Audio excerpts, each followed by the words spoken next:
Hello friends, आज के हम अपने इस वीडियो में राष्ट्रीय शिक्षा नीति 1986 पर चर्चा करेंगे। तो हम देखते हैं कि स्वतंत्रता के बाद भारत के सामने अनेक समस्याएं खड़ी थीं।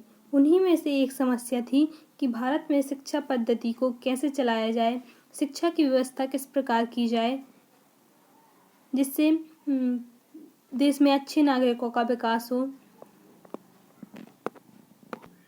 इसी उपलक्ष्य हेतु भारत सरकार ने विभिन्न राष्ट्रीय शिक्षा नीतियाँ जारी की।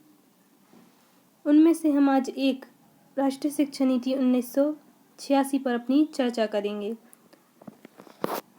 राष्ट्रीय शिक्षा नीति 1986 का जो दस्तावेज था वो कुल 12 भागों में विभाजित था और उसके खंड 1 में उसकी प्रस्तावना के बारे में बताया गया था। उसकी प्रस्तावना में कहा गया था कि राष्ट्र में आर्थिक एवं तकनीकी विकास के लिए उपलब्ध संसाधनों से अधिक सभी वर्गों को लाभ पहुंचाने के लिए प्रयास किए जाने चाहिए। भारतीय शिक्षा आज ऐसी जगह उस समय भारतीय शिक्षा ऐसी जगह जाकर खड़ी हो गई थी जहां पर देश की परिस्थितियों में परिवर्तन हुआ। स्वतंत्रता के बाद भारत की परिस्थितियां बिल्कुल बदल गई थी। देश की जनता तेजी से बढ़ रही थी उस समय, जिससे लोकतंत्र के जो लक्ष्य बनाए गए थे उनको प्राप्त करने में समस्या आ रही थी। इसके अलावा भविष्य में अनेक समस्याओं का सामना करना पड़ा था। नई चुनौतियां तथा सामाजिक आवश्यकताओं ने सरकार के लिए यह जरूरी कर दिया था कि वह राष्ट्रीय शिक्षा नीति तैयार करे तथा उसे क्रियान्वयन करे, उसे लागू करे। अब देखते हैं कि उसकी खंड 2 में शिक्षा का सार और शिक्षा की भूमिका के बारे में बताया गया था। तो इसमें बताया गया था कि शिक्षा प्राप्त करना प्रत्येक मनुष्य का जन्मसिद्ध अधिकार है। शिक्षा के द्वारा मनुष्य के अंदर मानसिक, शारीरिक, सांस्कृतिक, लोकतांत्रिक गुणों का विकास इस शिक्षा नीति के प्रमुख लक्ष्य होने चाहिए। शिक्षा मनुष्य में स्वतंत्र सोच तथा चिंतन का विकास करती है। शिक्षा के द्वारा प्रजातांत्रिक लक्ष्य समानता, स्वतंत्रता, भ्रातृत्व, धर्मनिरपेक्षता, समाजवाद और न्याय की प्राप्ति कर सके, ऐसी शिक्षा व्यवस्था की जानी चाहिए। यह आर्थिक विकास में सहायक हो। शिक्षा के द्वारा वर्तमान और भविष्य का निर्माण कर सके, इसलिए शिक्षा वास्तव में उत्तम साधन है। तो इसकी सारी भूमिका में बताया गया था कि शिक्षा होनी कैसी चाहिए, शिक्षा के द्वारा क्या क्या प्राप्त किया जाना चाहिए। तो इसमें कहा गया था कि शिक्षा ऐसी होनी चाहिए जिसके द्वारा प्रजातांत्रिक लक्ष्यों, समानता, स्वतंत्रता, भ्रातृत्व, धर्मनिरपेक्षता और समाजवाद और न्याय की प्राप्ति कर सके और आर्थिक विकास में भी शिक्षा सहायक हो। ये राष्ट्रीय शिक्षा नीति की सार और भूमिका है।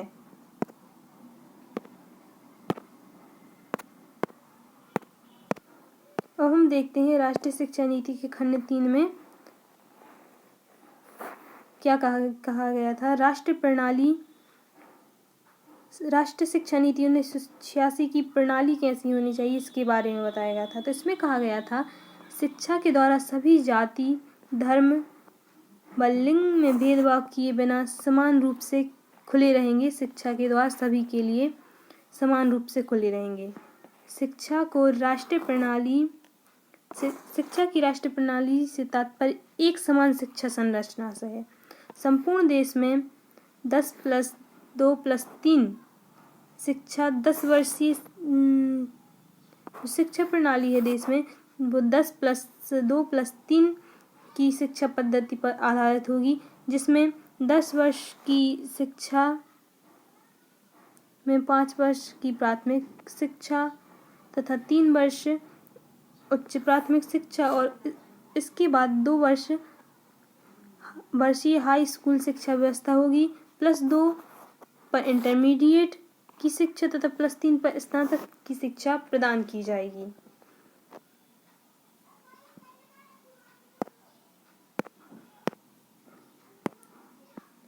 इसके खंड 4 में समानता के लिए शिक्षा के बारे में कहा गया था। इसमें कहा गया था कि शिक्षा नीति में असमानताओं को दूर करने के लिए शिक्षा में समान अवसर उपलब्ध कराए जाएंगे। महिलाओं की स्थिति में परिवर्तन लाने के लिए शिक्षा का प्रयोग साधन के रूप में किया जाएगा। शिक्षण संस्थाओं में महिला विकास के कार्यक्रम शुरू किए जाएंगे।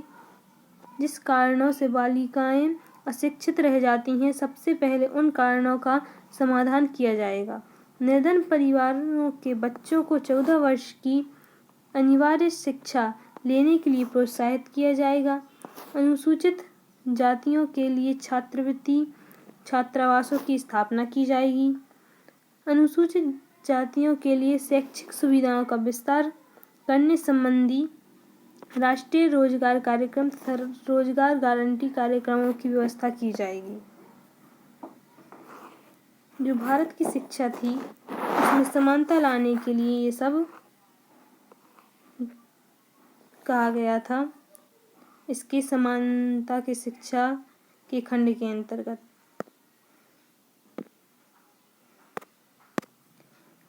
इसके खंड 5 में विभिन्न स्तरों पर शैक्षिक पुनर्गठन किस प्रकार किया गया ये बताया गया था। शिशुओं की देखभाल और शिक्षा पर विशेष ध्यान दिया जाएगा।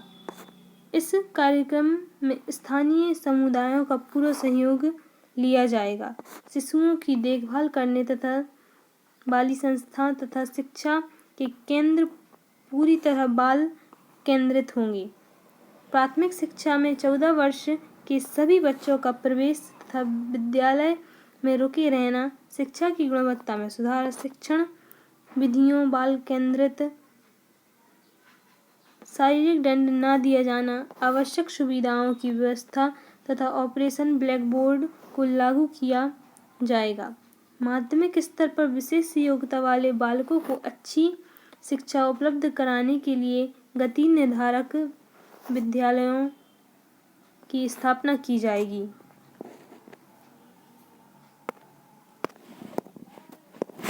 इसके साथ ही उच्च शिक्षा का नियोजन, उच्च शिक्षण संस्थाओं में समन्वय स्थापित करने के लिए शिक्षा परिषदें बनाई जाएंगी। विश्वविद्यालय अनुदान आयोग शिक्षा के स्तरों पर निगरानी रखने के लिए समन्वय पद्धतियां बनाएगी।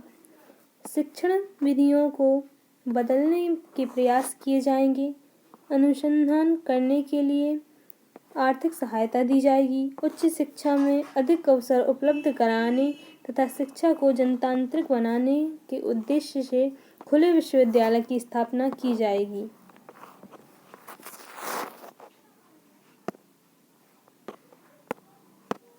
इस तरह राष्ट्रीय शिक्षा नीति 1986 में विभिन्न शैक्षिक संस्थाओं का पुनर्गठन किया गया।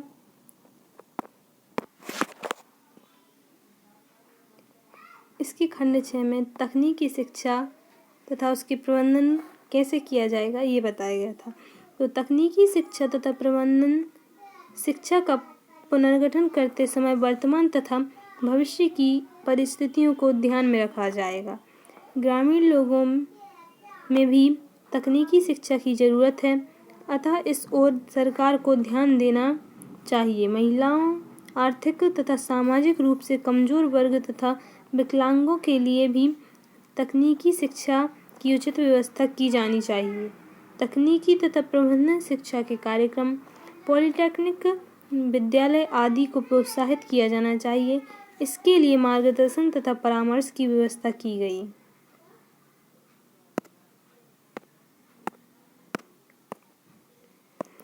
इसके खंड 7 में शिक्षा व्यवस्था का क्रियान्वयन कैसे किया जाएगा ये बताया गया।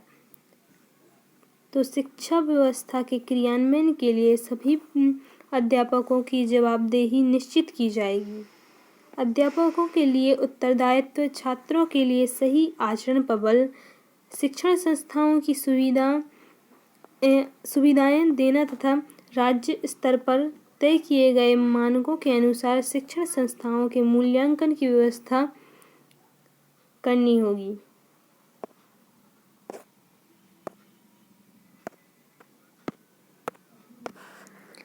इसके खंड 8 में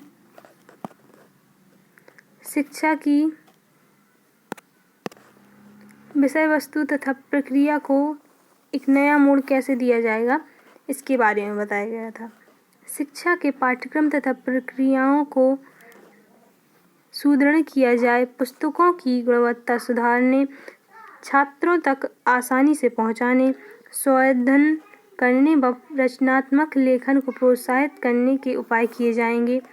पुस्तकालयों में सुधार तथा नए पुस्तकालयों की स्थापना की जाएगी। सूचनाओं के प्रसारण में कला एवं संस्कृति के प्रति जागरूक करने में, मूल्यों की विकास करने में शैक्षिक तकनीकी का प्रयोग किया जाएगा। कार्यानुभव को सभी स्तरों पर शिक्षा का अनिवार्य बनाया जाएगा। वातावरण के प्रति जागरूकता बढ़ाए जाने की आवश्यकता है, अतः इसके लिए विद्यालयों में उचित व्यवस्था कराने के लिए कहा जाएगा। गणित को समझने, विश्लेषण तथा तार्किक तालमेल के प्रशिक्षण का साधन समझा जाएगा। विज्ञान शिक्षा के द्वारा बालकों को जिज्ञासा, सृजनशीलता, वस्तुनिष्ठता आदि योग्यताएं विकसित की जाएंगी। इसके खंड 9 में अध्यापक के बारे में बताया गया है। अध्यापकों को वेतन तथा सेवा शर्तों में सुधार किया जाएगा, जिससे प्रतिभाशाली तथा योग्य व्यक्ति इसकी ओर आकर्षित हों। संपूर्ण देश में एक समान वेतन तथा सेवा शर्तों के प्रयास किए जाएं। अध्यापक शिक्षा की उचित व्यवस्था की जाए। अध्यापक शिक्षा प्रणाली में सुधार किया जाए। ईमानदारी तथा मर्यादा के संबंध में अध्यापकों को सार्थक भूमिका अदा करनी चाहिए। अध्यापकों को रचनात्मक व सृजनात्मक दिशा में प्रोत्साहित करने तथा परिस्थितियों के अनुसार तैयार करने के लिए सरकार को समुचित प्रयास करने चाहिए।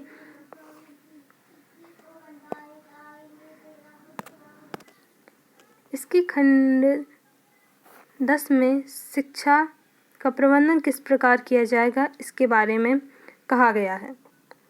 तो शिक्षा की योजना एवं प्रबंधन प्रणाली में परिवर्तन को प्राथमिकता दी जाएगी।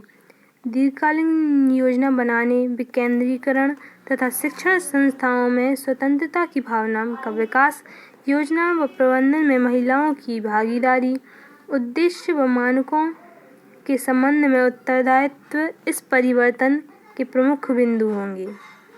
राष्ट्रीय स्तर पर भारतीय शिक्षा सेवा, राज्य स्तर पर प्रांतीय शिक्षा सेवा और जिला स्तर पर जिला शिक्षा परिषद का गठन किया जाएगा, जो शिक्षा के प्रबंधन के प्रति उत्तरदायी हो। इसके 11वें खंड में संसाधन और समीक्षा के बारे में बताया गया है।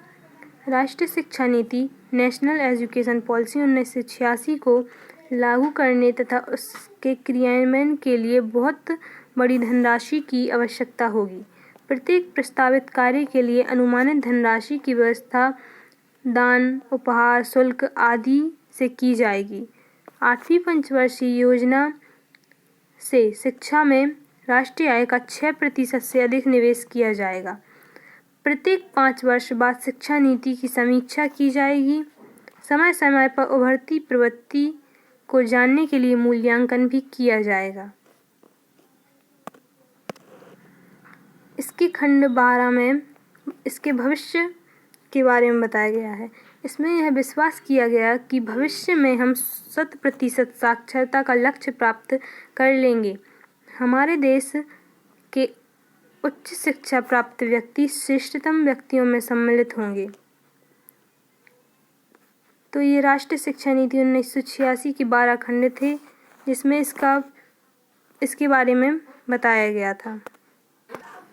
अब हम राष्ट्रीय शिक्षा नीति के मूल तत्व देखेंगे कि इस राष्ट्रीय शिक्षा नीति के मूल तत्व क्या रहे। तो सबसे पहला इसका मूल तत्व था, पूरे देश में 10+2+3 की शिक्षा संरचना लागू की जाएगी।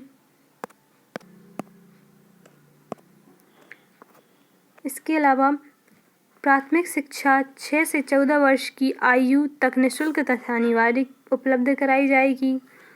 प्राथमिक शिक्षा में अपव्यय पर रोक लगाई जाएगी। स्त्री शिक्षा को प्रोत्साहित करने के लिए स्त्री निरक्षरता उन्मूलन तथा व्यावसायिक तथा तकनीकी प्रशिक्षण पर बल दिया जाएगा। अल्पसंख्यकों की शिक्षा पर गुणात्मक और सामाजिकता की दृष्टि से विशेष ध्यान दिया जाएगा। विकलांगों की शिक्षा के लिए विशेष प्रयास किए जाएंगे। गति निर्धारक विद्यालय प्रतिभाशाली बच्चों के लिए खोले जाएंगे। उच्च माध्यमिक स्तर पर व्यावसायिक पाठ्यक्रम उपलब्ध कराया जाएगा। कार्यानुभव को प्रत्येक स्तर की शिक्षा पर अनिवार्य किया जाएगा। पूर्ण शिक्षा की उचित व्यवस्था की जाएगी। तकनीकी और प्रबंधन शिक्षा संस्थाओं को अधिक सुविधाएं प्रदान की जाएंगी। शिक्षा के द्वारा मूल्यों का विकास किया जाएगा। गणित व विज्ञान की शिक्षा के लिए आधुनिक तकनीकी उपकरणों की व्यवस्था की जाएगी। पुस्तकों की गुणवत्ता में सुधार, लेखन को प्रोत्साहन, पुस्तकालयों की आदि की उचित व्यवस्था की जाएगी। शिक्षा का चयन योग्यता, वस्तुनिष्ठता तथा व्यवहारिकता के आधार पर किया जाएगा।